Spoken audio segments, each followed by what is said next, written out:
Alam mo ang gaano katalamak po ang korupsyon ngayon. Hindi naman po perpekto yun, no? Yung panahon ni Pangulong Duterte, former President Duterte. Alam kong alam mo na gaano ka talamak yung korupsyon ngayon. Ikaw, yung panahon ni Pangulong Duterte, alam mo mismo, saksi ka pag galit si Pangulong Duterte kapag may korupsyon. At naging presidential assistant advisor for flagship programs ka nung panahon niya. Hindi man perpekto, pero itong nangyayari po ngayon ay talagang talamak at galit po ang tao. Kaya pakiusap ko lang po, seek the truth. Katotohanan lamang po, not the script. Sec Vince,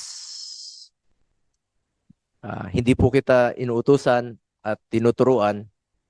Isa itong pakiusap at paalala lang po.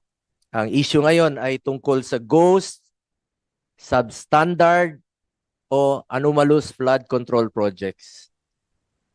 Kung wala kang sinisino-sino o pinipili, kasuhan nyo po at pakulong kaagad yung mga totoong mastermind. Yung totoong buhaya.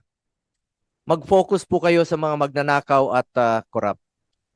Ikulong na yan, mga kurakot. Alam kong kilala mo sila. Di mo pa siguro mapangalanan, pero pakiusap ko po, tumbukin nyo po. Tumbukin nyo po. Huwag nang paligoy-ligoy pa. Tumbukin nyo yung sinong may sala talaga rito.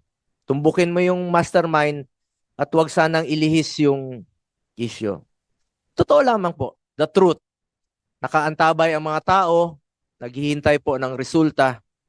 Interes ng tao, interes ng Pilipino ang unahin natin na dito.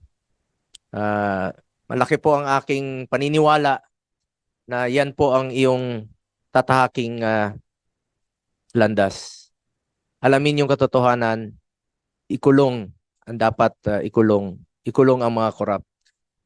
I hope you're one with us dito sa ating krusada na labanan ng korupsyon sa gobyerno.